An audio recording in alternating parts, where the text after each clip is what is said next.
कोई भी सब्जेक्ट जो है जब तक कमांड नहीं बनाओगे, है ना, ऑप्शनल जो है, जब तक आपकी,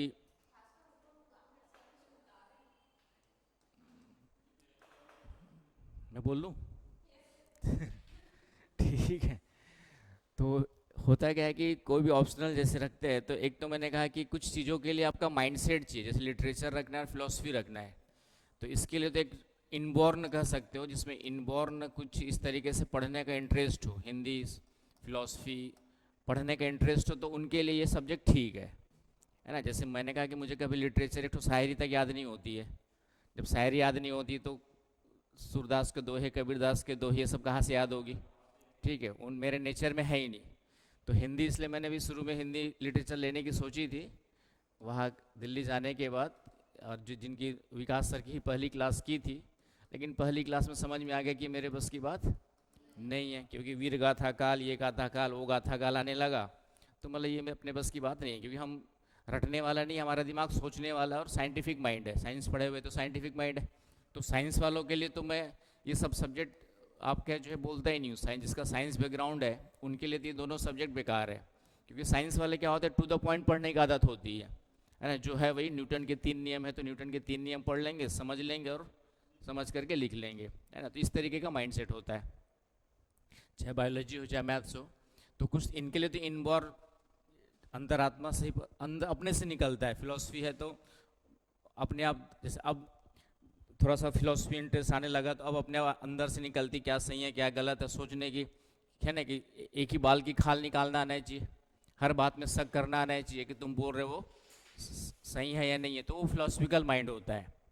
अब बच गए बाकी ऑप्शनल जो है, इंटरेस्ट पे डिपेंड करेगा, फिर तुम्हारा इंटरेस्ट किस में आ रहा है ना। और इजी में देखा जाए तो ऐसा इजी तो कोई सब्जेक्ट होता नहीं है, लेकिन जैसे कई लोग को हिस्ट्री में इंटरेस्ट है तो हिस्ट्री रख सकते हैं, है ना। कई लोग को पॉलिटिकल साइंस, है ना, पॉलिटिकल साइंस में, लेकिन पॉलिटिकल साइंस के साथ प्रॉब्लम क्या है कि एक तो थिंकर्स पढ़ने बहुत सारे, थिंकर्स, इसमें भी सोचना ही पड़ेगा, सुकरात क्या बोल रहा है, रस्तु क्या बोल रहा है, कैसे कैसे, और फिर करंट अफेयर बहुत ज़्यादा अपडेट करना है। आईआर में पूरा का पूरा बिना करंट अफेयर के आप अच्छा नंबर नहीं ला पाओगे, मतलब आपको करंट अफेयर में बहुत ज़्यादा मेहनत करनी पड़ेगी, है ना। जो भी हो रहा है उसको खास करके बहुत ज़्यादा आपको करंट अफेयर में अपडेट करना पड़ता है पॉलिटिकल साइंस में। फिर बच जाता है आपके जो है ज्योग्राफी, ठीक है, सोशियोलॉजी, राइट, ये सब्जेक्ट हो गए। तो ये कॉमन सब्जेक्ट चलते हैं, इसके अलावा कोई सब्जेक्ट नहीं चलते हैं। तो इन्हीं में से आपको चूज करना होता है कि किसमें टू द पॉइंट पढ़ने का आदत है। तो मैं कहता हूँ ज्योग्राफी से अच्छा सब्जेक्ट नहीं हो सकता कि इसमें टू द पॉइंट है। भूकंप है तो भूकंप ऐसे ही आएंगे जैसे बताए गए, उस दूसरे अलावा दूसरे तरीके से नहीं आएंगे, है ना। भूकंप, ज्वालामुखी, सिद्धांत, ये सब जो भी पढ़ेंगे यहाँ पे टू द पॉइंट है, इसमें आपको अपना दिमाग इधर उधर नहीं लगाना है, जो है वही पढ़ना है, समझना है कि नहीं, उस तरीके से। तो इसलिए अभी जो ज्योग्राफी पढ़ना स्टार्ट करेंगे, लग रहा है कि ज्योग्राफी में इंटरेस्ट आ रहा है, चीज़ें समझ में आ रही है, जीएस का आंसर लिख पा रहे हो। तो होता क्या है कि जीएस के साथ साथ आपका, जैसे जीएस में जो ज्योग्राफी पढ़ाऊंगा उसके साथ साथ आपका लगभग 50-60% ऑप्शनल भी तैयार हो जाता है। मैं आपको 50-60% क्या हो जाता है आपका, तो आपको अलग से मेहनत करने की ज़रूरत नहीं पड़ेगी आपको, लेकिन हाँ तुम्हारा इंटरेस्ट आना चाहिए, समझ में आना चाहिए वो। और बिना समझे काम भी नहीं होगा, क्योंकि सिलेबस में तो आपको भूकंप, ज्वालामुखी पढ़ना ही पढ़ना है। ये जितने टॉपिक सिलेबस में लिखे हुए, ये ऑप्शनल में एज इट इज़ लिखे हुए, तो इसके बिना काम चलना भी नहीं है ऐसे भी। तो प्रीलिम्स में भी क्वेश्चन आएंगे। एनवायरनमेंट वाला पार्ट बहुत इंपॉर्टेंट होता है, तो ज्योग्राफी में एनवायरनमेंट भी है।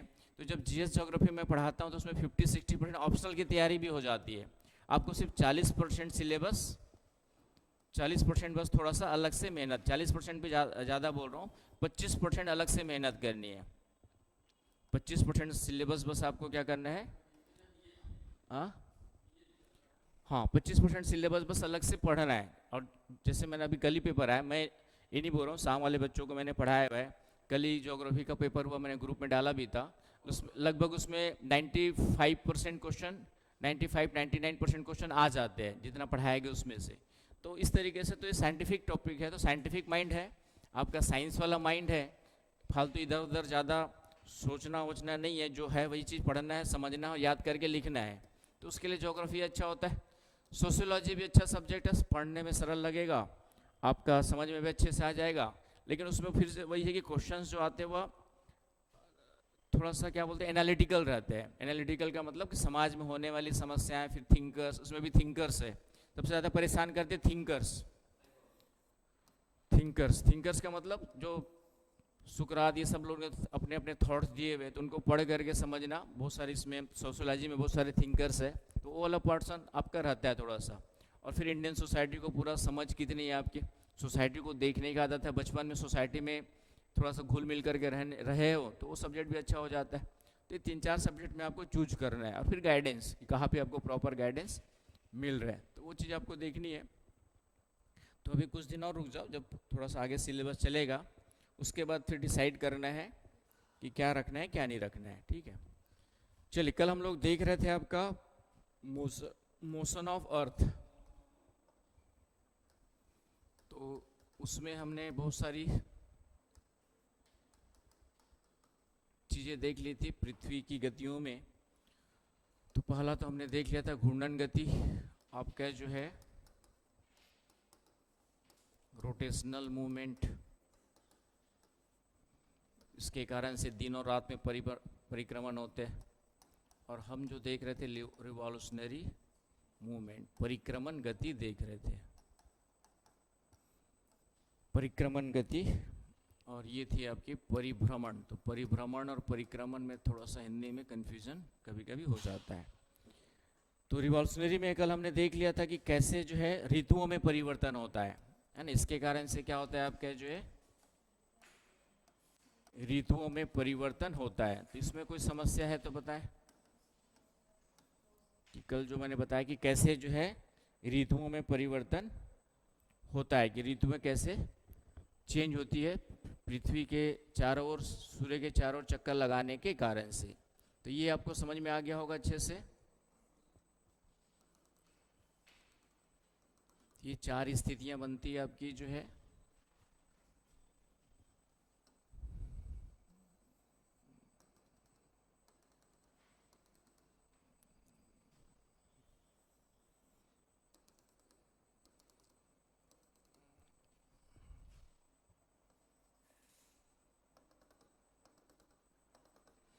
तो ये 4 स्थितियां बनती है।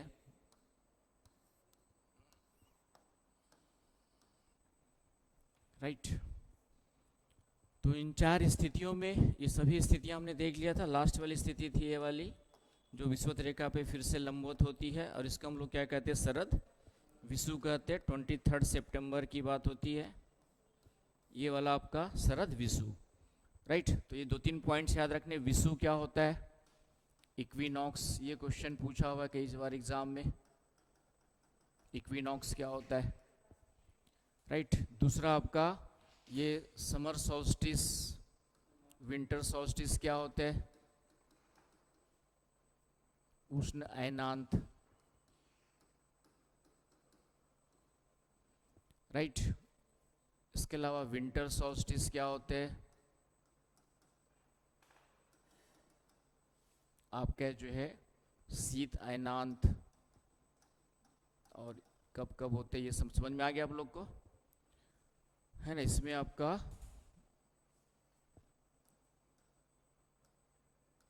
आएंगे तो इक्विनॉक्स 2 डेट हो गई आपकी, साल में 2 बार होती है इक्विनॉक्स आपका, 21 मार्च और 23 सितंबर को, है कि नहीं। 21 मार्च की स्थिति को हम लोग क्या कहते हैं आपका बसंत विषु कहते हैं, और इसको जो है शरद विषु कहते हैं, है कि नहीं। तो ये 2 स्थिति। उसके बाद उष्णायनांत कब होता है,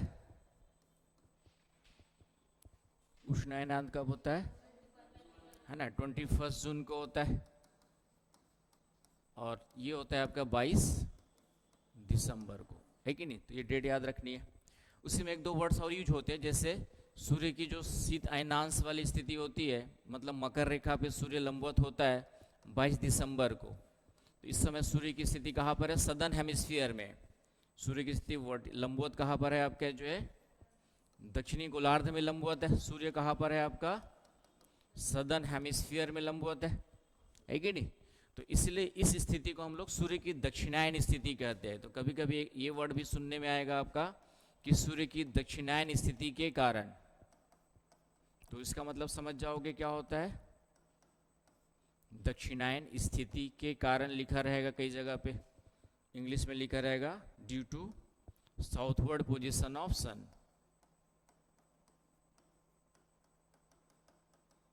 साउथवर्ड पोजीशन ऑफ सन। तो इसको किसको कहते हैं, 22 दिसंबर वाली स्थिति को हम लोग क्या कहते हैं, सूर्य की दक्षिणायन स्थिति भी कहते हैं, क्योंकि सूर्य कहाँ पर है अभी, सदर्न हेमिस्फीयर में। लिख लो कि southward position of sun. Southward position of sun का मतलब क्या हो गया कि sun is overhead over the southern hemisphere, tropic of Capricorn. तो इसको हम लोग हिंदी में क्या कहते हैं, सूर्य की, तो ये कई जगह लिखा रहेगा कि सूर्य की दक्षिणायन स्थिति के कारण ऐसा ऐसा होता है। तो सूर्य की दक्षिणायन स्थिति का मतलब हो गया 22 दिसंबर वाली स्थिति है ना। अब जैसे 23 सितंबर को सूर्य कहाँ पर है, ये विषुवत रेखा पर है। अब सूर्य दक्षिणायन होना स्टार्ट हो गया है ना। 23 सितंबर के बाद अब हमारा कौन सा चलना स्टार्ट हो गया, अक्टूबर, नवंबर, दिसंबर। तो अब सूर्य किधर जाना स्टार्ट हो गया, सूर्य अब दक्षिणायन, मतलब सूर्य तो वहीं पर है, लेकिन पृथ्वी के झुके होने के कारण से अब सूर्य की स्थिति क्या हो रही है, आपकी जो पृथ्वी पर जो सूर्य की स्थिति पड़ने वाली है वह क्या होती जाएगी, धीरे धीरे दक्षिणायन। और धीरे धीरे दक्षिणायन हो रही है, इसका मतलब सूर्य दक्षिण की ओर जा रहा है। तो उत्तरी गोलार्ध में कौन सी ऋतु आ जाएगी, ठंडी ऋतु आ जाएगी, और दक्षिणी गोलार्ध में गर्मी की ऋतु बढ़ते जाएगी। तो इस तरीके से सूर्य की दक्षिणायन स्थिति का मतलब ये होता है। उसी तरह से जब 21 जून को कर्क रेखा पे लंबवत होता है तो उसको सूर्य की उत्तरायण स्थिति कहते हैं। सूर्य जब कर्क रेखा पे लंबवत होता है 21 जून को, तो उसको हम लोग कहते हैं सूर्य की उत्तरायण स्थिति, नॉर्थवर्ड पोजीशन ऑफ सन।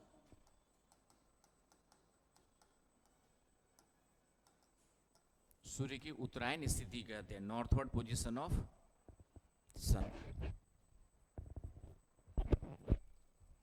आ गई बात समझ में, नॉर्थवर्ड पोजीशन ऑफ सन। तो ये पॉइंट याद रखना है। तो सूर्य की उत्तरायण स्थिति के कारण से क्या होगा, उत्तरी गोलार्ध में गर्मी बढ़ते जाएगी है ना। इसके बाद धीरे धीरे सूर्य ऊपर आएगा 21 मार्च के बाद, और 21 मार्च के बाद हमारी गर्मी बढ़ती कि नहीं बढ़ती है। तो 21 मार्च के बाद धीरे धीरे गर्मी बढ़ते जाती है, जून तक आते आते गर्मी मैक्सिमम हो जाती है। उसी प्रकार अब हमारी ठंडी बढ़ते जा रही है, क्योंकि अब सूर्य किधर जा रहा है, आपका दक्षिणी गोलार्ध में जा रहा है। आगे बस समझ में। तो ये सब वर्ड्स याद रखने हैं, लेकिन क्वेश्चन इतने से नहीं बनेगा। एक क्वेश्चन आया था आपका यूपीएससी में है ना, कि उष्ण अयनांत के समय है ना, क्वेश्चन था उष्ण अयनांत के बारे में। क्वेश्चन जो लिखा था उष्ण अयनांत मतलब ट्रॉपिकल या समर सॉल्स्टिस या ग्रीष्म अयनांत है ना। समर को हम लोग ग्रीष्म अयनांत भी बोल सकते हैं। उष्ण या ग्रीष्म अयनांत, समर सॉल्स्टिस के समय और क्या क्या होता है उसको समझना है थोड़ा सा। 21 ये जून की स्थिति हो गई है कि नहीं। अब देखिए सूर्य कहां पर जा रहा है, आपका कर्क रेखा पर। सूर्य कहां पर है आपका, ये 21 जून की ये वाली स्थिति हो गई। अब यहाँ पे 2-3 चीजें हैं जहां से क्वेश्चन पूछा था, कॉन्सेप्ट क्लियर नहीं तो आप आंसर नहीं निकाल पाएंगे। यहाँ पर है आपका नॉर्थ पोल, उत्तरी ध्रुव, यहाँ पर होगा आपका उत्तरी ध्रुव, राइट। ये वाली स्थिति हो गई उत्तरी ध्रुव की। इधर वाली स्थिति हो गई दक्षिणी ध्रुव की। तो उत्तरायण की स्थिति में जब सूर्य नॉर्दर्न हेमिस्फीयर में 21 जून को होता है, उत्तरायण की स्थिति में होता है ना, समर सोल्स्टिस में होता है, तो सूर्य नॉर्थर्न हेमिस्फीयर में वर्टिकल है, तो यहाँ पे गर्मी पड़ेगी। अब यहाँ पे मैंने कहा था कि पृथ्वी घूम भी जाएगी तो यहाँ पे रात नहीं होगी। तो उत्तरी ध्रुव में स्थिति क्या रहती है आपकी, जो है 6 महीने दिन की रहेगी। 6 महीने क्या रहेगी आपकी, दिन की रहेगी। फिर मैंने एक वर्ड यूज किया था आर्कटिक वृत्त। आर्कटिक वृत्त याद आ रहा है, कुछ नहीं याद आ रहा है, भूल गए। 0 डिग्री इक्वेटर, 23.5 डिग्री नॉर्थ,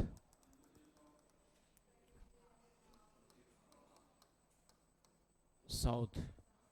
इसको हम लोग क्या कहते हैं, उष्णकटिबंध कहते हैं। ट्रॉपिकल जोन कहते हैं,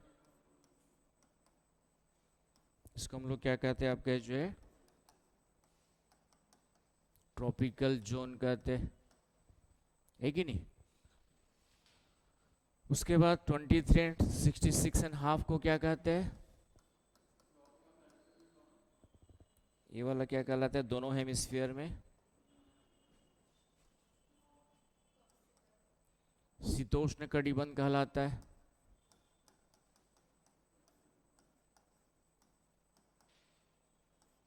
टेम्परेट जोन कहलाता है कि नहीं, टेम्परेट जोन कहलाता है, राइट।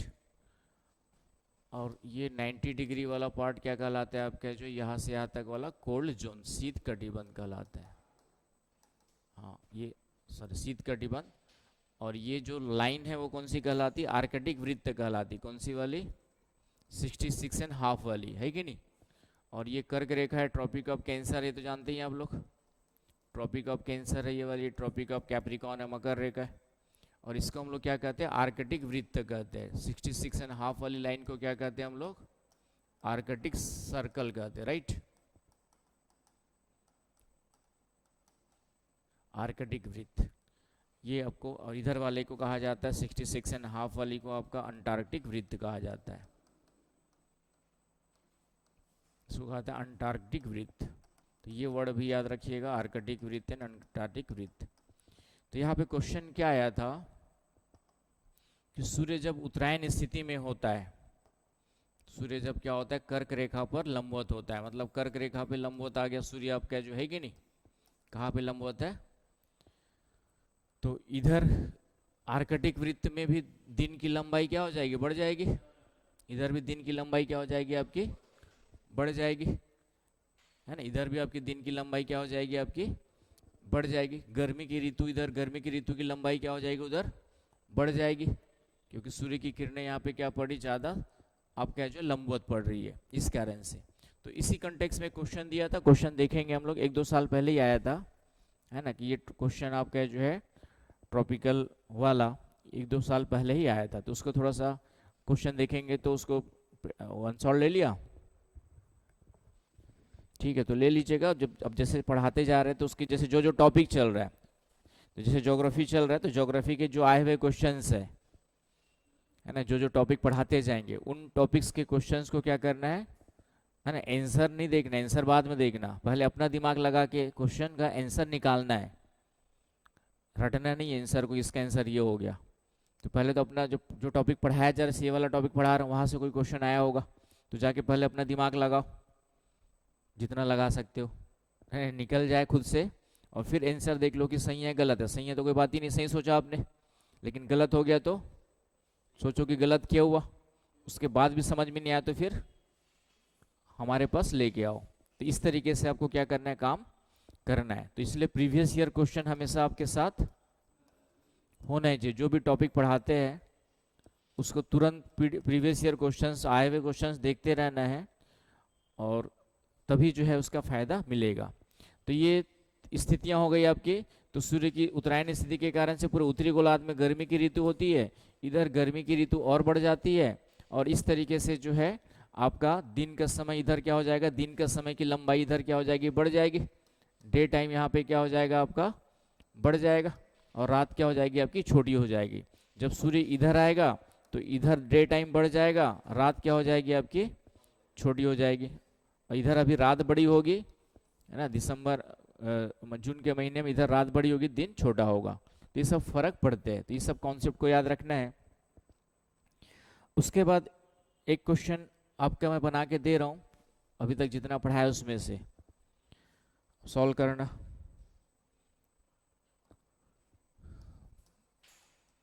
ऋतुओं में परिवर्तन होता है, ऋतुओं में परिवर्तन होता है ना, चेंजेस इन सीजन्स।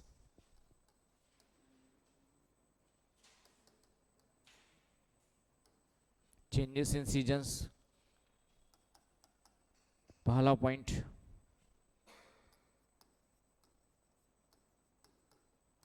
परिभ्रमण गति के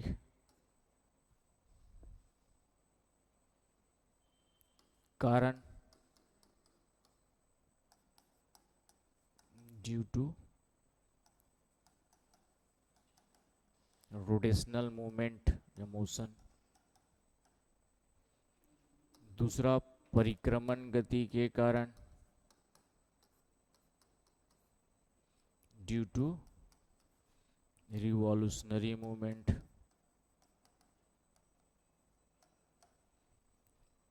तीसरा पॉइंट आपका जो है परिभ्रमण एवं परिक्रमण दोनों गति के कारण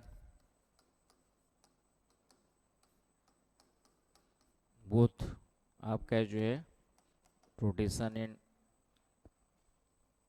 चौथा पॉइंट,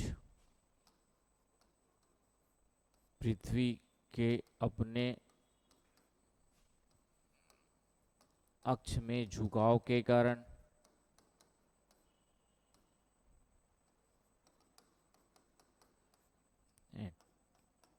टिल्टेशन ऑफ अर्थ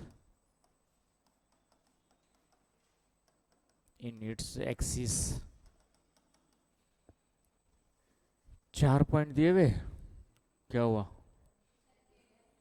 अभी ये तो क्वेश्चन, अभी तो क्वेश्चन दिया है, ऑप्शन तो दिया ही नहीं है मैंने अभी। ठीक है, first option only one. B, UPSC इतना आसान क्वेश्चन थोड़ी बनाता है। Only two. C, one. ठीक है, आपका जो है 3, ओनली 3। ठीक है, डी आपका जो है 1 and 4। ठीक है, आपका जो है दोनों को एक साथ लिख दिया तो उसमें आगे चलो 1 and 4। ठीक है, और एक ऑप्शन और दे देता हूँ 2 and 4। चलिए, ये क्वेश्चन बनाया मैंने और यूपीएससी ऐसी क्वेश्चन बनाएगा। अब बताओ इसका आंसर।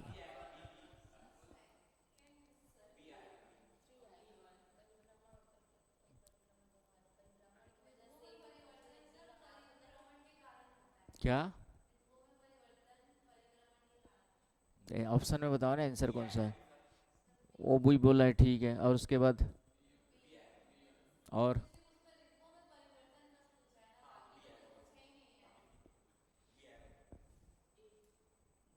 ये क्यों आएगा? तुम एक क्यों बोल सकते हो भाई? ये तो आंख मूंद के गलत है। अभी तो पता है परिभ्रमण तो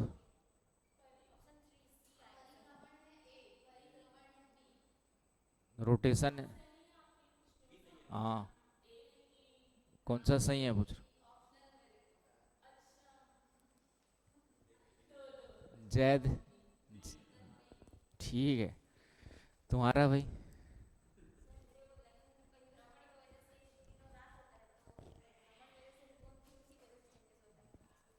तो तुम्हारे हिसाब से क्या हो गया? कहा किस में कंफ्यूज हो गए?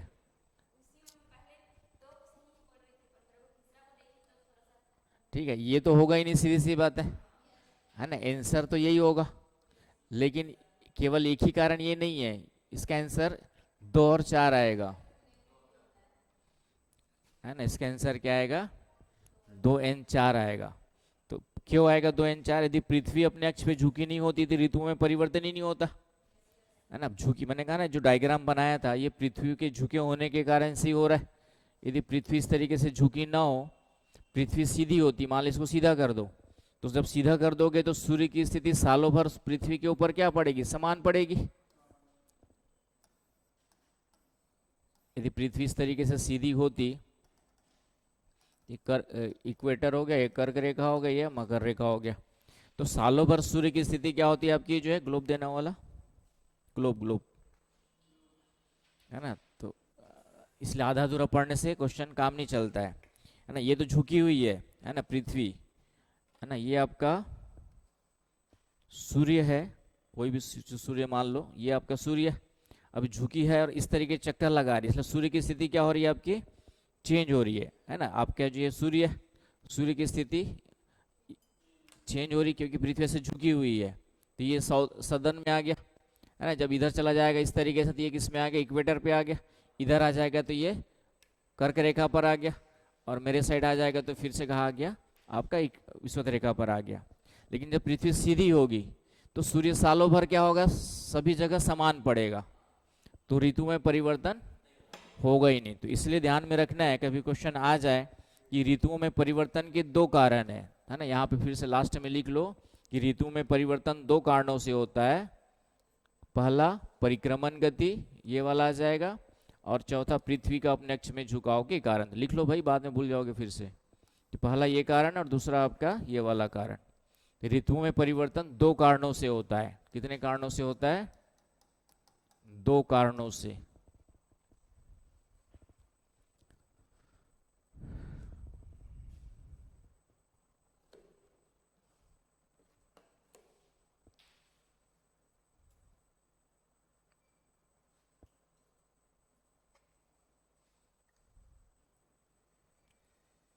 आ गई बस समझ में, ऋतु में परिवर्तन क्या होता है आपका, दो कारणों से होता है।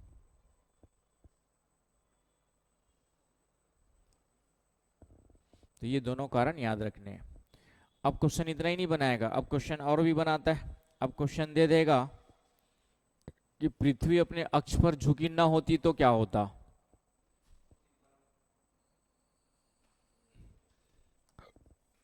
क्वेश्चन ये है कि पृथ्वी अपने अक्ष पर झुकी ना होती तो क्या होता है। यूपीएससी क्वेश्चन बनाएगा, ऐसे बनाएगा।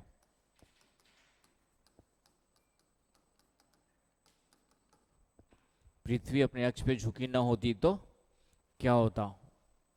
आप कह जो what does happen if earth not tilted on its axis. तो बताओ क्या क्या होता, क्या क्या नहीं होता।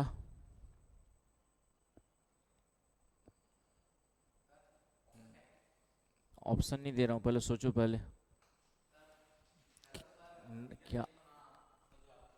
ठीक है चलो, अभी तो ये वाला निकाल लिया पॉइंट है ना। पहला तो ये हो गया, सही है कि ऋतु में परिवर्तन नहीं होता।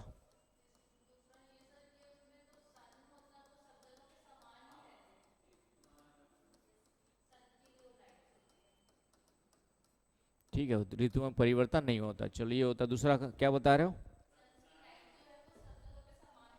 हाँ तो इससे क्या फर्क पड़ेगा। हाँ मतलब सीधी सी बात है, ऋतु में परिवर्तन नहीं होगा मतलब सब सालों भर इसका मतलब ही, इसका मतलब क्या हो गया, वर्ष भर तापमान समान रहेगा। इन दोनों तो सेम हो गया ना जो आप बताना चाह रहे हो। वर्ष भर तापमान सभी जगह क्या रहेगा आपका, सब जगह समान समान रहेगा सभी जगह।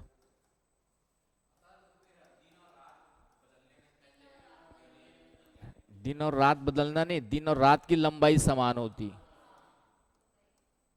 समझ ना, दिन और रात तो बदलेंगे, वो तो घूर्णन के कारण से हो रहा है।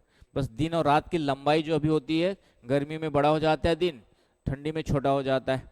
तो वो लंबाई जो चेंज होती है, दिन और रात की लंबाई सालों भर बराबर होती। दिन और रात की लंबाई, लिख लो ये सब भी पॉइंट नोट कर लो, बाद में कुछ दिनों बाद भूल जाओगे। लंबाई वर्ष भर क्या होगी आपकी जो है, समान होगी, है ना। इसका मतलब वर्ष भर तापमान समान, या इसको और क्या लिख सकते हैं, वर्ष भर सेम ऋतु होती है, समान ऋतु है कि नहीं। इसका मतलब ये हुआ ना आपके जो है, वर्ष भर समान ऋतु होगी। ऋतु में परिवर्तन का नहीं मतलब क्या होगा, वर्ष भर समान मौसम होगा। तो जो गर्मी ठंडी के मजे लेते हो वो नहीं होता। अच्छा होता बुरा होता, बोर हो जाते गर्मी गर्मी से। अभी कम से कम गर्मी आती है तो ठंडी के मजे आते हैं। ठंडी आएगी तो फिर, तो आ रही बस समझ में। There is no changes in season, it means आपका जो है uniform weather condition throughout the year. समझ गया ना, uniform weather condition throughout the year, और no changes in day and night. इसके अलावा और कुछ सोचो।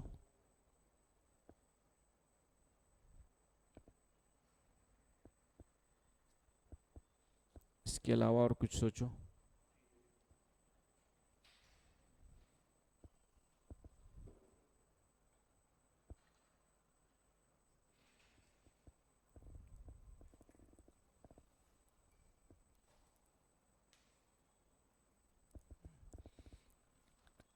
तो झुके होने के कारण से हमने देखा 6 महीने का दिन और 6 महीने का रात भी होता है।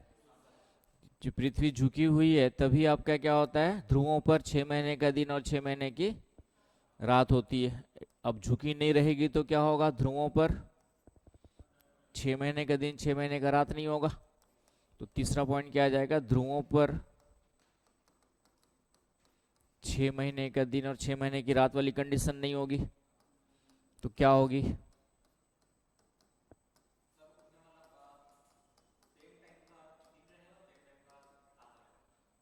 तो ये नहीं होगा तो क्या होगा, 6 महीने का दिन और 6 महीने का रात नहीं होगी, धीरे धीरे 6 महीने और 6 महीने घटते जाएगा। हाँ, तो ध्रुवों पर क्या स्थिति होगी, 12 बजेगा।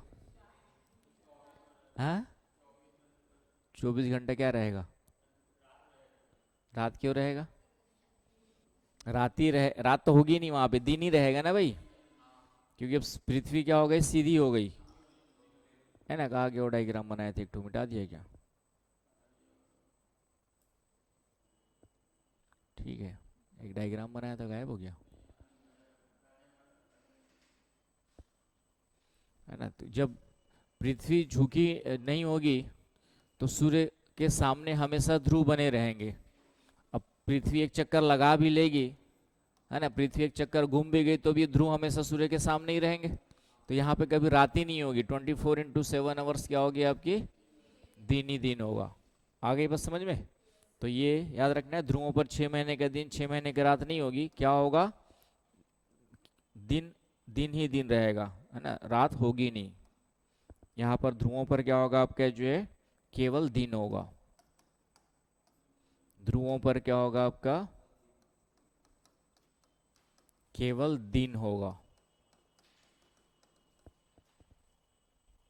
आगे बस समझ में, केवल केवल दिन। तो ये, तो ऐसे क्वेश्चन भी बनाएगा यूपीएससी।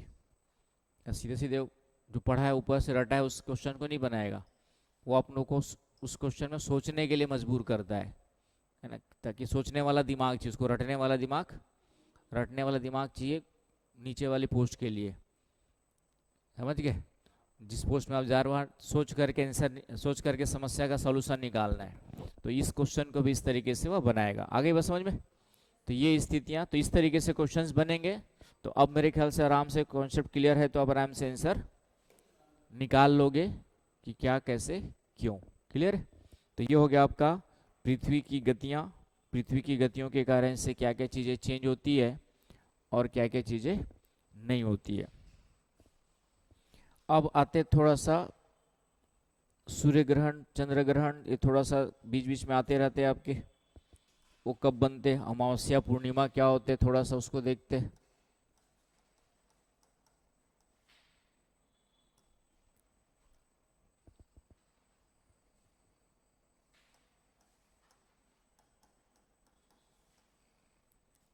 आपका जो solar eclipse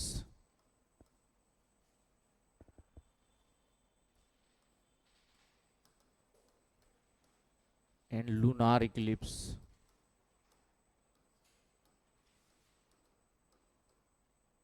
solar Eclipse and lunar Eclipse.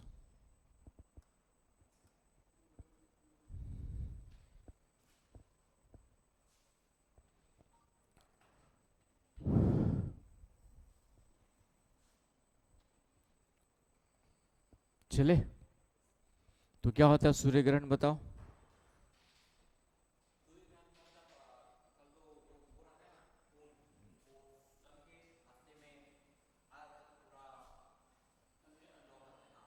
मतलब सूर्य दिखाई नहीं देता है ना भाई। तो होता क्या है, अभी हमने देखा कि पृथ्वी जो है चक्कर लगाती है सूर्य का,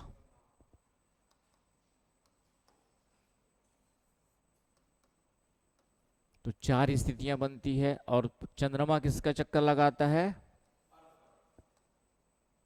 अर्थ का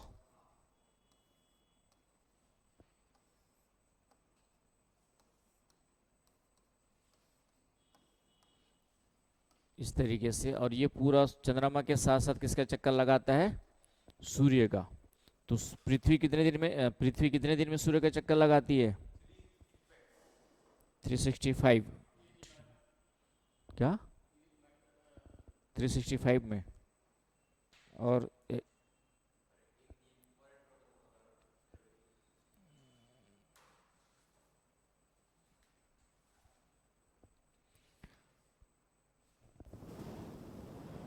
चले आगे।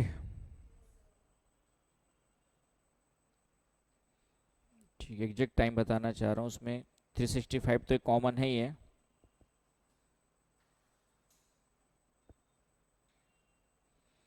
तो उसमें एग्जैक्ट टाइम है आपका 365 डेज, 6 आवर्स। आपका जो है क्या चीज? नहीं नहीं, 9 मिनट्स। 365 डेज, ये तो आप लोग जानते ही है। 6 आवर्स और 9 मिनट्स। आ गई बात समझ में? तो पृथ्वी जो है सूर्य के चक्कर जो लगाती है एग्जैक्टली इतने दिन में लगाती है। और स्पीड देखेंगे, पृथ्वी की स्पीड जो है, जो परिक्रमण गति है, परिक्रमण चाल है आपकी जो है, वह इन बिटवीन लिखा हुआ है 29.29 से लेकर के 30.29 किलोमीटर पर सेकंड। 1 सेकंड में पृथ्वी जो है इतने दूर चली जाती है, 30 किलोमीटर के आसपास। समझ गए? 1 सेकंड में जो है। तो इसको ही हम लोग कॉमनली क्या कहते हैं? 6 आवर्स का मतलब 1/4 हो गया।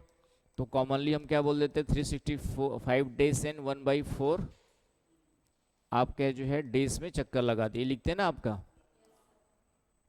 इसलिए अब हम लोग 1 साल मानते हैं 365 दिन का, इसलिए हर 4 साल में क्या कर देते हैं आपका? 1 साल जोड़ देते हैं, और उसको हम लोग लीप ईयर कहते हैं। पढ़ ही रहे हो तो, कैलेंडर तुम लोग पढ़ ही रहे हो अभी आजकल, है कि नहीं? तो ये सब चीज़ें, तो ये एग्जैक्टली भी टाइम याद रख लेना, कभी पूछ दे आप क्या जो है। और लगभग स्पीड कितनी है? तो स्पीड ये वाली याद रखना, लगभग 30 किलोमीटर, है ना। ओवरऑल ले लेंगे तो लगभग 30 किलोमीटर पर सेकंड पृथ्वी जो है 30 किलोमीटर पर सेकंड की दर से क्या कर रही है? चक्कर लगा रही है। तो ये भी ध्यान रख लेना, कभी कभार काम आएगा। ध्यान से पढ़ो, देखो धीरे धीरे पढ़ोगे, आराम से पढ़ोगे तो सब याद हो जाएगा। हड़बड़ी में पढ़ोगे तो कुछ भी याद नहीं होता है। सब पढ़ तो लोगे सब, लेकिन फिर आधा अधूरा, कुछ कुछ आधा अधूरा भी नहीं, कुछ कुछ याद रहेगा, बाकी चीज़ें भूल जाओगे। फिर एग्जाम में क्वेश्चंस आएंगे तो भी फिर न तो लिख पाओगे ना सोच पाओगे। तो पहले तो याद रख लो। क्लियर हो गया कि कैसे कैसे घूम रही है? अब देखिए, चंद्रमा कितने दिन में पृथ्वी का चक्कर लगाता है? हाँ, मून। चंद्रमा जो है पृथ्वी का चक्कर कितने दिन में लगाता है?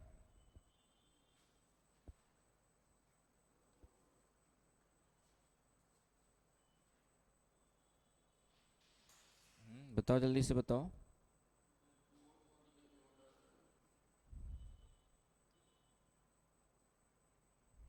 बताओ, कुछ तो याद होगा। नहीं याद है? ठीक है, चंद्रमा जो है पृथ्वी का चक्कर लगाता है 27 and 1/3 डेज में।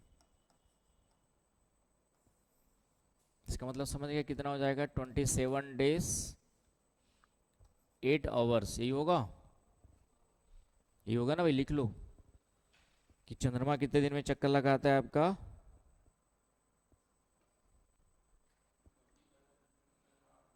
27.3 डेज में लगाता है, 1/3 डेज में, है कि नहीं? मतलब 27 डेज 8 आवर्स में, मतलब 1 महीने के अंदर चंद्रमा पृथ्वी का एक चक्कर लगा लेता है। तो इस कारण से पृथ्वी, चंद्रमा और सूर्य के बीच में 3 स्थितियां, 4 स्थितियां बनती है ना। पृथ्वी, चंद्रमा और सूर्य के बीच में कितनी स्थितियां बनेंगी आपकी? 4 स्थितियां। कैसे बनेंगी? ये हो गया अर्थ। तो एक स्थिति तो बन गई आपकी इधर वाली, मून यहाँ पर है आपका, है ना, मून आपका इधर मान लो, यही वाला होगा पहला। एक स्थिति ये बन गई, बनेगी नहीं बनेगी? दूसरी स्थिति बनेगी, मून उधर ऊपर चला जाएगा, है ना। दूसरी स्थिति बनेगी आपकी जो है, मून उधर चला जाएगा, तो सन यहीं पर रहेगा, सन तो वहीं पे रहेगा, कहीं जाएगा नहीं सन। अर्थ यहाँ पर है, मून इधर चला जाएगा। ये दूसरी स्थिति बन गई ये वाली, ये दूसरी स्थिति हो गई, है कि नहीं। तीसरी स्थिति क्या बनेगी आपकी, फिर से इधर दोनों के बीच में आ जाएगा सन, मून और अर्थ, ये तीसरी स्थिति बन गई, है कि नहीं। और चौथी जो है ये वाला मून इधर आ जाएगा, तो चौथी स्थिति जो बनेगी आपका सन, अर्थ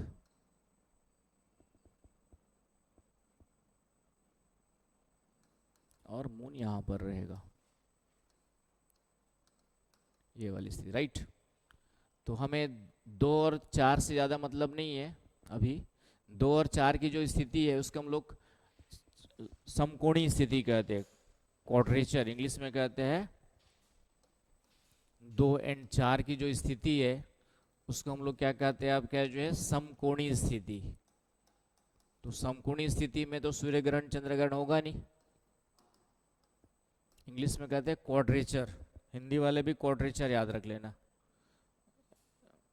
क्योंकि एक बार मेरा क्वेश्चन गलत हो गया था इसी चक्कर में। क्वाड्रेचर, वहाँ मैं समकोणी ढूंढते रहा, वहाँ लिख दिया था क्वाड्रेचर, क्या लिख दिया था, और मैं समकोणी ढूंढ रहा। समकोण का इंग्लिश ट्रांसलेशन भी होगा तो क्या होगा, राइट एंगल, वो भी नहीं मिल रहा था वहाँ पे ऑप्शन में। वहाँ पे क्या लिख दिया था, समकोणी स्थिति की जगह पे क्वाड्रेचर लिख दिया था। लो, तो क्वेश्चन जानते हुए भी गलत हो गया था।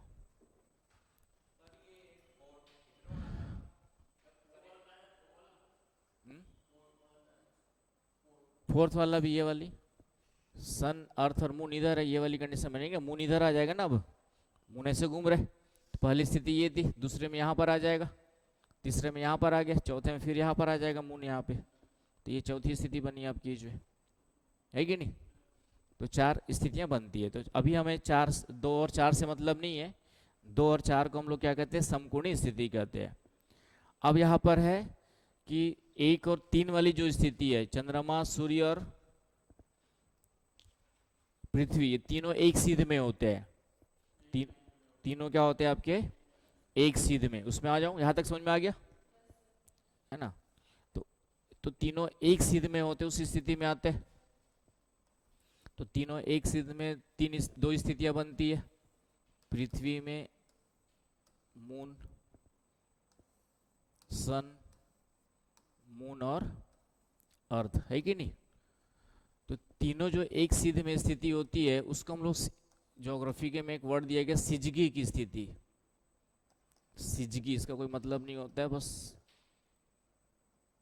सिजगी, नहीं सिजगी है ना, इसमें एक वाई नहीं होगा।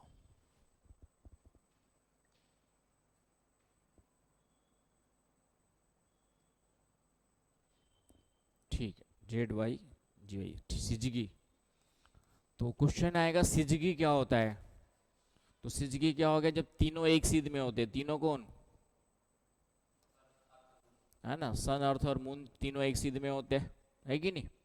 सूर्य, अर्थ और मून तीनों स्ट्रेट लाइन में होते हैं, एक सीधी रेखा में होते हैं। All threes are in straight line.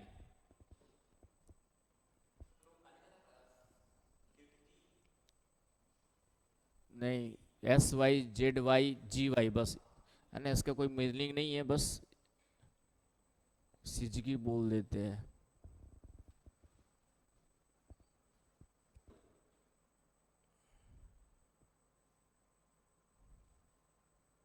आ गई बस समझ में,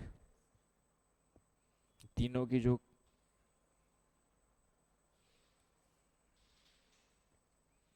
चले। अब सिजगी में दो स्थितियां हैं, इसको फिर से अलग नाम दिया गया है। एक है पृथ्वी के दोनों अपोजिट साइड में है तो इसको अपोजिशन कहते हैं। इंग्लिश में तो क्लियर है, हिंदी में कहते हैं व्युति। हिंदी में क्या कहते हैं? व्युति कहते हैं।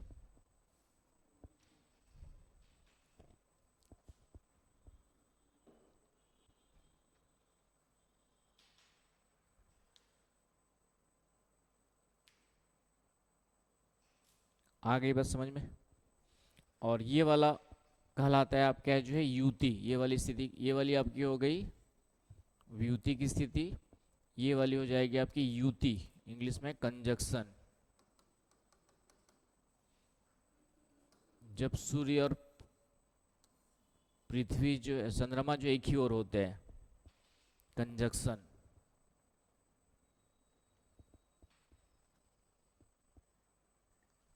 आ रही बस समझ में?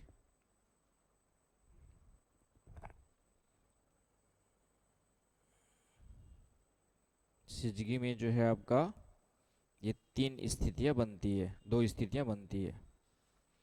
तो यहाँ तक कोई डाउट है तो बताएं पहले। तो सिजगी क्या होता है समझ में आ गया? और सिजगी में ये दो कंडीशंस है, एक युति और एक आपका व्युति, है कि नहीं? एक आपका है कंजक्शन एंड अपोजिशन, राइट?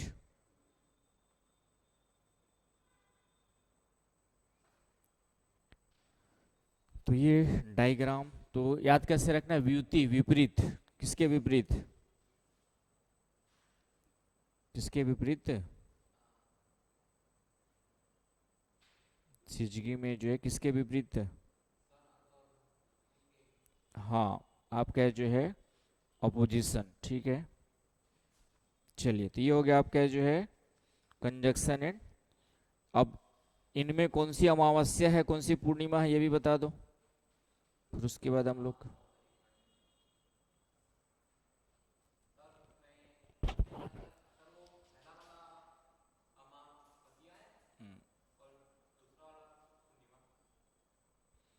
बताओ भाई।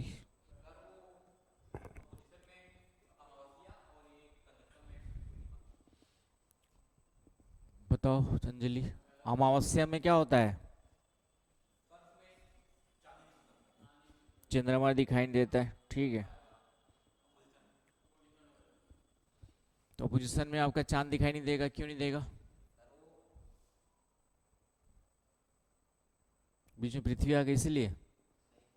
हाँ, होता तो वही ना, अब आपका जो है होगा तो वही ना। चंद्रमा दिखाई तभी नहीं देगा जब चंद्रमा को प्रकाश किससे मिलता है? चंद्रमा को प्रकाश सन से मिलता है ना। कॉमन सेंस तो यही कहेगा कि चंद्रमा जो है, चंद्रमा का प्रकाश नहीं, उसको सूर्य से प्रकाश मिलता है। तो पृथ्वी बीच में आ गई तो यहाँ पे पृथ्वी की छाया पड़ेगी, तो आपका जो है चंद्रमा दिखाई नहीं देगा। कॉमन सेंस तो यही कहता है। तो ये अमावस्या होगी, ये पूर्णिमा होगा, लेकिन ऐसा नहीं है, ठीक है। देखो, पहली बात समझो कि हम जो है चंद्रमा का हमेशा एक ही भाग देख पाते हैं पृथ्वी से। आप कहीं पर भी हो, अमेरिका में हो चाहे पाकिस्तान में हो, आप चंद्रमा का हमेशा एक ही फेस देख पाओगे। कौन सा वाला? ये जो सामने है, ये वाला भाग आप कभी भी नहीं देख पाओगे। ये हमारे लिए दृश्य होता है, ये हमारे लिए परमानेंटली क्या रहेगा? अदृश्य रहेगा, इनविजिबल।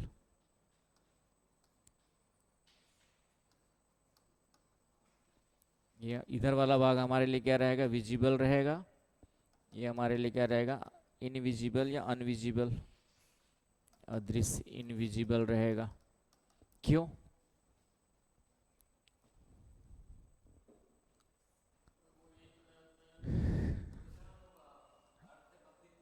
लगभग हमारा जो है 57, चंद्रमा का हम केवल 50% भाग, 57% भाग ही देख पाते हैं। इधर 43% भाग कभी भी नहीं देख पाओगे। इधर वाला भाग हम कभी भी, कारण इसका ये है कि जितने दिन में चंद्रमा एक चक्कर लगाता है पृथ्वी का, जितने दिन में चंद्रमा एक चक्कर लगाता है पृथ्वी का, उतने दिन में वह अपने अक्ष पर भी एक चक्कर लगा लेता है। दोनों का रोटेशन एंड परिक्रमण टाइम सेम है यहाँ पे। आ रही बात समझ में? चंद्रमा का परिभ्रमण मतलब घूर्णन, चंद्रमा भी अपने अक्ष पे घूर्णन करता है। परिभ्रमण या घूर्णन समय एवं परिक्रमण समय, रिवॉल्यूशनरी टाइम, दोनों सेम है चंद्रमा का।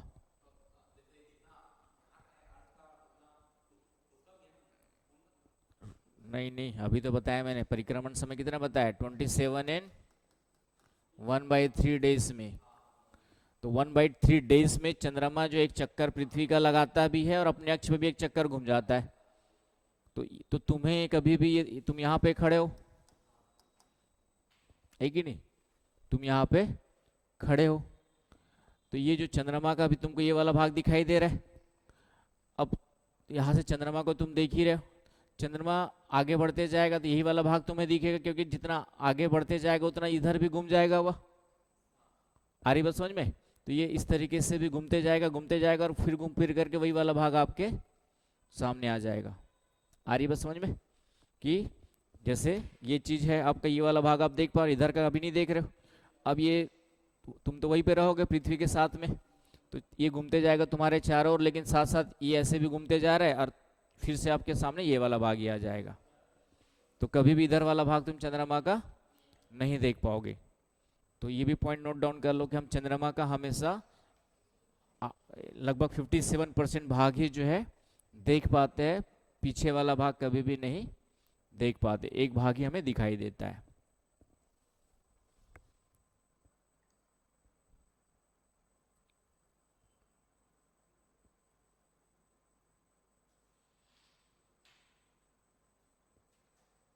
आ गई बस समझ में यहाँ तक?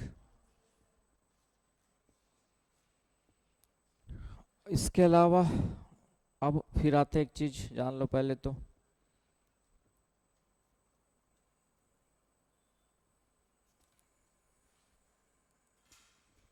ठीक है, एक है कि मून कितना झुका हुआ है, पृथ्वी कितनी झुकी हुई है आपकी जो है,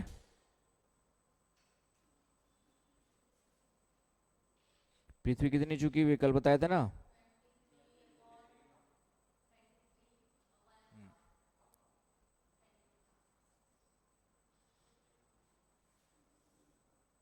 23.5 डिग्री झुकी हुई है।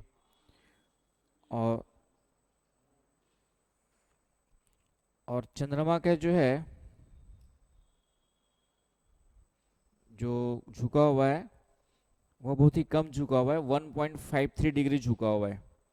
Rotation is tilted 1.5 degree, moon axis of rotation is tilted 1.53 degree.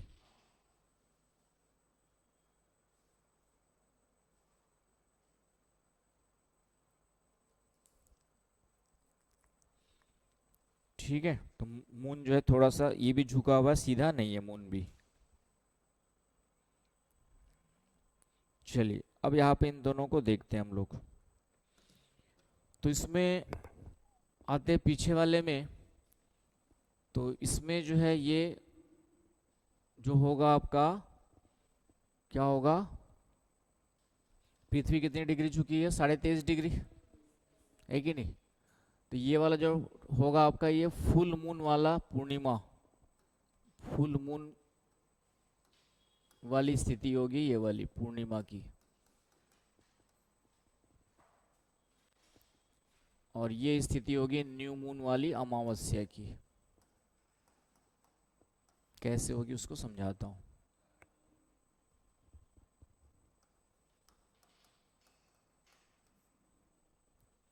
Right, कैसे होगी देखिए, सूर्य, अब पृथ्वी झुकी नहीं होती, सीधी होती, तब तो सूर्य के प्रकाश को पूरा रोक लेती, चंद्रमा पे प्रकाश ही नहीं पड़ता और हमको दिखाई नहीं देता चंद्रमा। चंद्रमा हमें दिखाई क्यों देता है, सूर्य के प्रकाश से, क्योंकि सूर्य का प्रकाश पृथ्वी के झुके होने के कारण से ये चंद्रमा पे क्रॉस होके चला जाता है। तो ऐसी स्थिति में हमें चंद्रमा यहाँ पे क्या होगा, फुल मून के रूप में दिखाई देगा, क्योंकि यही वाला भाग हमें दिख रहा है। तो इसलिए चंद्रमा का हमारे लिए क्या होगा, दिखाई देने वाला भाग हो गया। आगे बस समझ में, तो ये फुल मून की स्थिति हो गई। अब इस स्थिति में क्या होता है, हमें चंद्रमा का कौन सा भाग दिखाई दे रहा है, ये वाला दिखाई दे रहा है, लेकिन यहाँ पे तो सूर्य का प्रकाश पड़ ही नहीं रहा है और हम यहाँ पर खड़े हैं, तो हमें ये वाला भाग दिखाई देगा क्या, नहीं। तो ये कौन सी स्थिति हो गई आपकी, अमावस्या की। आगे बस समझ में, तो इसलिए 1 महीने का हाँ न्यू मून, हाँ न्यू मून, हाँ अमावस्या को न्यू मून कहते हैं, राइट। तो न्यू मून कहा जाता है। तो इसलिए 1 महीने के अंदर एक अमावस्या एक पूर्णिमा बनती है। क्यों, लेकिन 15-15 दिन में नहीं बनती, क्योंकि चंद्रमा कितने दिन में चक्कर लगा रहा है, 27 एंड 1/3 डेज में, है ना। आपका 15-15 दिन में तब बनती जब 1 महीने में चक्कर लगाता। ये 27 एंड 1/3 डेज में चक्कर लगा लेता है, इसलिए 27 एंड 1/3 डेज में क्या बनेगा आपका, जो है एक पूर्णिमा और एक अमावस्या की स्थिति बन जाती है। क्लियर है यहाँ तक। अब इसी को सूर्य ग्रहण और चंद्र ग्रहण से जोड़ लीजिए। अब सूर्य ग्रहण कब होगा, जब सूर्य दिखाई नहीं देगा, है कि नहीं। सूर्य ग्रहण तब होगा जब सूर्य दिखाई नहीं देगा। सूर्य कब दिखाई नहीं देगा, जब बीच में चंद्रमा आ जाएगा, है कि नहीं, बीच में चंद्रमा आ जाएगा। तो इस तरीके से ये वाली स्थिति कौन सी हो गई आपकी, सूर्य ग्रहण वाली हो गई, सोलर इक्लिप्स। लेकिन हर अमावस्या को सूर्य ग्रहण नहीं होता है, उसके पीछे भी कारण है। क्यों कारण, अभी जस्ट मैंने बताया कि लगभग मून जो है, मून भी सीधा नहीं है, मून भी थोड़ा सा झुका हुआ है। मून भी आपका 1.52 डिग्री, 52 या 53 डिग्री क्या है आपका, झुका हुआ है। तो हर अमावस्या को पूर्ण सूर्य ग्रहण नहीं होता है, हर अमावस्या को सूर्य ग्रहण नहीं होगा। क्यों, क्योंकि ये थोड़ा सा झुका, जब तक झुका हुआ है तब तक सूर्य का प्रकाश क्रॉस होकर पृथ्वी तक पहुंच जाएगा। तो तब होगा जब आपके जो है पृथ्वी, सूर्य का प्रकाश और चंद्रमा का जो झुकाव है ये पृथ्वी के लगभग सामने आ जाएगा एकदम ऐसे, तब सूर्य के प्रकाश को रोक लेगा, और वो भी पूरा रोकेगा तब पूर्ण सूर्य ग्रहण होता है। अदरवाइज थोड़ा बहुत सूर्य ग्रहण होगा और फिर खत्म हो जाता है ना। सूर्य ग्रहण में भी पूर्ण सूर्य ग्रहण का मतलब पूरा चंद्रमा ढक जाता है। वो तो तब बनेगा जब पूरी तरह चंद्रमा का झुकाव जो है चंद्रमा के पृथ्वी के सूर्य के सामने आ जाएगा, तो कभी कभी स्थिति बनेगी वो, क्योंकि चंद्रमा थोड़ा सा झुका हुआ है। यदि झुका हुआ नहीं रहता तो हमेशा सूर्य ग्रहण बनता हर पूर्णिमा को, लेकिन चूंकि थोड़ा झुका हुआ है तो सूर्य का प्रकाश क्रॉस होकर पृथ्वी तक पहुंच जा रहा है। कब नहीं पहुंचेगा, जब इस तरीके से एग्जैक्टली पैरेलल आ जाएंगे सूर्य और चंद्रमा का झुकाव, तो पूर्ण सूर्य ग्रहण बनेगा। अदरवाइज थोड़ा सा प्रकाश पहुंचते ही रहेगा, तो कुछ कई जगह पे बनेगा, कई जगह पे नहीं बनेगा। आ रही बस समझ में। तो पूर्ण सूर्य ग्रहण तब बनेगा, कभी कभार बनता है जब चंद्रमा का जो झुकाव है और सूर्य के जो स्थिति है वह एग्जैक्टली क्या हो जाती है, बराबर पैरेलल आ जाती है। तो पूरे प्रकाश को फिर चंद्रमा रोक लेगा और पृथ्वी से सूर्य दिखाई नहीं देगा। आगे बस समझ में अच्छे से। तो ये याद रखना है कि सूर्य ग्रहण कब होता है, तो अमावस्या को होता है। किस स्थिति में होता है, जब चंद्रमा पृथ्वी और सूर्य के बीच में होता है। नोट कर लिया, अभी ऐसे से हिला रहा हूँ, 2 दिन बाद भूल जाओगे, तो ये वाला नोट कर लो। तो ये नोट करो अभी ये वाला, फिर उसमें आते हैं हम लोग चंद्र ग्रहण में। तो ये भी ध्यान रख लेना कि नोट करके लिख लेना कि हर पूर्णिमा को हर अमावस्या को सूर्य ग्रहण, प्रत्येक अमावस्या को सूर्य ग्रहण नहीं होता है।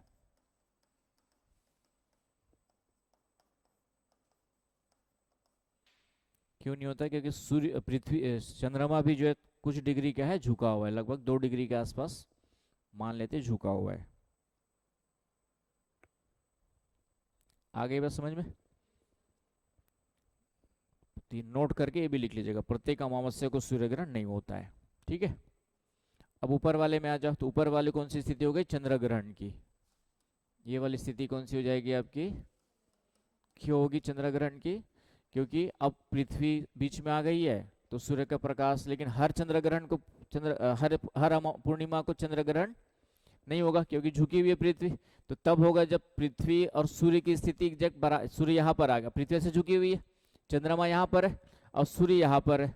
तो अब क्या करेगा, और चंद्रमा यहाँ पर है, तो अब ये क्या करेगा, पूरे प्रकाश को पृथ्वी क्या करेगी ना, चंद्र सूर्य तो स्थिर है, मैं समझाने के लिए बता रहा हूँ आप लोग को, सूर्य तो कांस्टेंट है। अब यहाँ पे नोट कर लिया, इसको कैसे इस तरीके से समझो, सूर्य तो यहीं पर रहेगा, पृथ्वी सूर्य का चक्कर लगा रही है ना इधर की ओर, चंद्रमा भी पृथ्वी का चक्कर लगा रहा है। अब पृथ्वी का झुकाव ये है आपका, अब चंद्रमा भी यहाँ पे पड़ गया, अब पूरा प्रकाश रुक जाएगा यहाँ पर, सूर्य का प्रकाश पूरा रुक गया, चंद्रमा तक पहुंच ही नहीं पाएगा यहाँ पे। तो अब स्थिति क्या हो गई, सूर्य दिखाई नहीं दे रहा है, सूर्य का प्रकाश चंद्रमा पे नहीं पड़ रहा है, इसका मतलब चंद्रमा हमें दिखाई नहीं देगा। और यहाँ पे कौन सी स्थिति हो गई हमारी, चंद्र ग्रहण की हो गई, क्योंकि सूर्य का प्रकाश को पूरा पृथ्वी रोक ले रहा है, चंद्रमा पे प्रकाश पड़ ही नहीं रहा है, तो ये वाला भाग हमारे लिए दृश्य है। अब सूर्य का प्रकाश ही नहीं पड़ रहा, तो ये वाला भाग कुछ समय के लिए हमें दिखाई नहीं देगा। जैसे पृथ्वी थोड़ा आगे निकल जाएगी, चंद्रमा थोड़ा आगे निकल जाएगा, फिर से दिखना स्टार्ट हो जाएगा। आगे बोल, एकदम क्लियर है कॉन्सेप्ट। तो ये ध्यान में रखना है, कब होता है, क्या होता है, कैसे होता है। तो 3-4 चीजें आज बताया, सिजगी क्या होती है, युति युति क्या होता है, फुल मून और न्यू मून क्या होता है, और सूर्य ग्रहण और अमावस्या को सूर्य ग्रहण होता है, और आपका जो है पूर्णिमा को क्या होता है, चंद्र ग्रहण होता है। आगे बस समझ में। तो ये कॉन्सेप्ट ध्यान से समझ लेना, कोई भी क्वेश्चन आएगा यहाँ से तो आप आंसर आराम से निकाल सकते हो। आगे बस समझ में, फिर बाकी आगे की कहानी कल देखेंगे।